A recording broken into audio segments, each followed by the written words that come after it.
Hello guys, അപ്പോൾ ഞാൻ ഇന്ന് പറയാൻ പോകുന്നത് മറിയം ത്രേസ്യയെ പറ്റിയുള്ള സ്പീച്ചാണ്. എല്ലാവർക്കും നമസ്കാരം. എൻ്റെ പേര് ആൽവിൻ ആൻ്റണി. ഞാൻ 7ാം ക്ലാസ് വിദ്യാർത്ഥിയാണ്. നിങ്ങൾ നല്ലവരാകുവാൻ നിങ്ങളുടെ ഹൃദയം ഈശോയ്ക്ക് നൽകുക. ഈശോയുടെ ഹൃദയം നിങ്ങൾ ചോദിച്ചു വാങ്ങുക. ഇത് നമ്മുടെ അമ്മയായ വിശുദ്ധ മറിയം ത്രേസ്യയുടെ വാക്കുകളാണിവ. സ്വന്തം ഹൃദയം ഈശോയ്ക്ക് നൽകി ഈശോയുടെ ഹൃദയം ചോദിച്ചു വാങ്ങിയ വിശുദ്ധിയാണ് വിശുദ്ധ മറിയം ത്രേസ്യ. നമ്മുടെ എല്ലാവരുടെയും കുടുംബങ്ങളുടെയും മധ്യസ്ഥയാണ് വിശുദ്ധ മറിയം ത്രേസ്യ. ഓർമ്മ വച്ച കാലം മുതൽ ഈശോയെ പ്രണയിച്ച ഒരു കൊച്ചു ബാലകയാണ് വിശുദ്ധ മറിയം ത്രേസ്യ.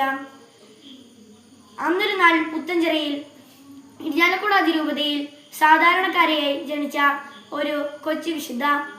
അത് വേറെ ആരുമല്ല, വിശുദ്ധ മറിയം ത്രേസ്യ. ജനിച്ച കാലം മുതൽ അമ്മയുടെ മടിയിൽ കിടന്ന് ഈശോയെ പറ്റി അറിയുന്നതായിരുന്നു വിശുദ്ധ മറിയം ത്രേസ്യയുടെ ഏറ്റവും ഇഷ്ടമുള്ള കാര്യം. സ്വന്തം ഇഷ്ടങ്ങൾ മാറ്റിവെച്ച് ഈശോയുടെ ഇഷ്ടം നിറവേറ്റിയ ഒരു വിശുദ്ധിയാണ് വിശുദ്ധ മറിയം ത്രേസ്യ. പിന്നീടുള്ള ജീവിതം വളരെ കഠിനമായിരുന്നു. ഇതിനെല്ലാം ഈശോ ഒറ്റ വാക്കിൽ ഉത്തരമരുളി, പഞ്ചശതം. വിശുദ്ധ മറിയം ത്രേസ്യ അതെല്ലാം സ്നേഹത്തോടെ ഏറ്റുവാങ്ങി. എല്ലാവർക്കും മറിയം ത്രേസ്യയുടെ ഫീസ്റ്റ് ആശംസിക്കുന്നു. നന്ദി, നമസ്കാരം.